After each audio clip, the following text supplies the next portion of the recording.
Well, late fall's officially here. It's November. Won't be long. We have ice fishing up north. For those of you down south, you don't have that. You get to open water fish year round. I'm a bit jealous, not gonna lie. Before we get into my favorite 3 rods for late fall, early winter fishing, be sure to go to accrappysticks.com for their Black Friday sale going on right now. 15% off their entire website. Also, they got some jig packages. You can pick out a bunch of different colors. They got a sale on those. And they also have a buy one rod, get a second for 20% off as well. So a lot of sales going on. Check out accrappysticks.com. Today we're going to be talking about my 3 favorite fall rigs. Got them tied on pretty much all through the fall, September through November. Later in November I'm probably picking only 2 of the 3, but right now let's just start off with the my favorite for pretty much year-round fishing. The 8-foot slip bobber setup. This is the 8-foot, this is the cork style. ACC also offers this in the super grip. 8-foot 2-piece, it's got the big eyelets, so your slip stops can slide right through them. Going with a 6-pound copolymer line by ACC as well. This is one of those 3-in-1 slip bobber rigs. I'll show it right here, see if we can get a little close-up on this guy.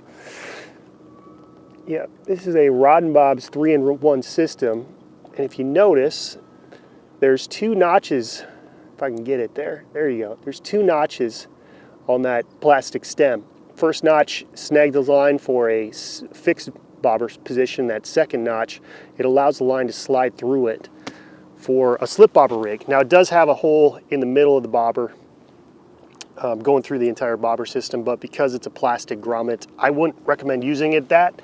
If you want to use a slip bobber that's got like a through line slip bobber system, make sure that top grommet's some sort of metal, brass, something like that. That way your line won't cut into a plastic stem on the top. So I typically run it with just the spring style. Again, see how it's just sliding up and down the line. A fun technique on the rivers here. A lot of times these fish are going to stack up in like 8 to 12 feet of water through most of the fall on brush piles, or just backwater areas that got to lay down in them.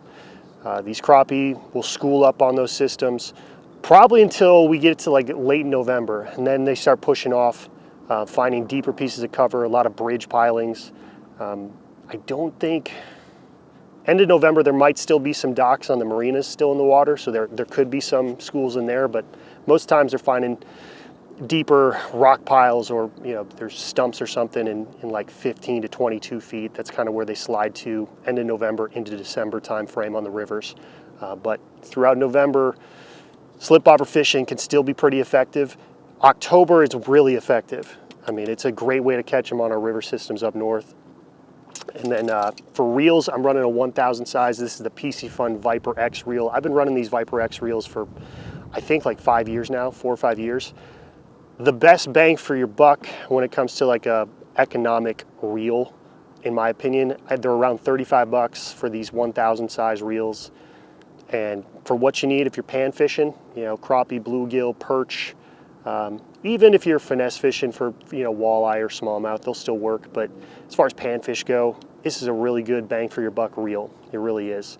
But 6-pound copolymer ACC line, and then for the jig setups, usually about an 1/8 ounce jig with either a chartreuse or even like a, let's see if I got this plastic here, like a pure minnow pattern plastic like that. Let's see if I can focus plastic. Yeah. So that's what I run on those slip bobber rigs. Now the 2 most used combos throughout November are going to be my casting setup and my dock shooting setup. So for casting rods, now this is kind of their older model of reel seed. They just updated their reel handles, and I'll post a link to kind of what they look like. But the 7-foot 1-piece is by far my favorite rod that ACC makes for casting ability. Not only panfish, but also small, like finesse style, smallmouth, walleye fishing. Sensitive rod tip, but strong enough backbone. You can set the hook on some pretty big fish.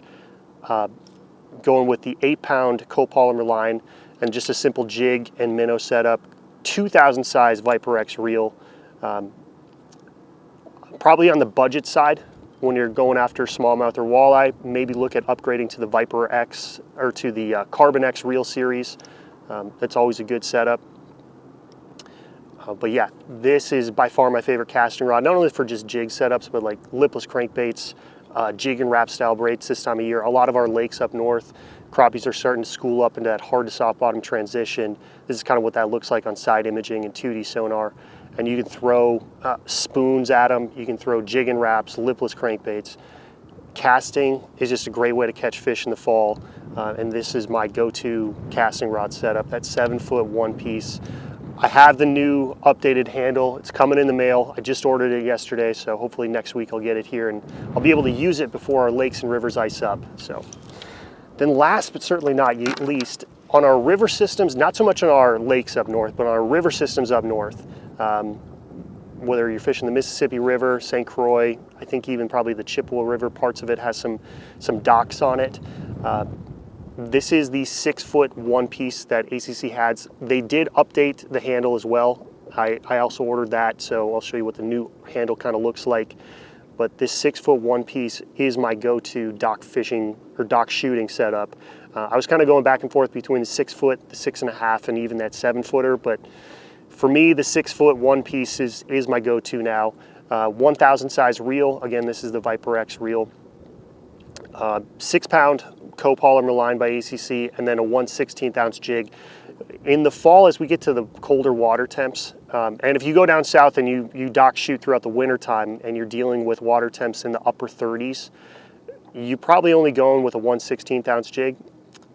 If you're like, that's the heaviest you're going with, most likely you're going to actually size down to like a 1/32 just to slow down the fall rate, because oftentimes those fish are going to suspend right underneath the floats of those docks, and so you want to keep that jig hanging up in that first foot of the water column for as long as possible. But 6-foot one-piece rod by ACC Crappie Sticks. Cannot wait to get the new updated handle. Should get here next week.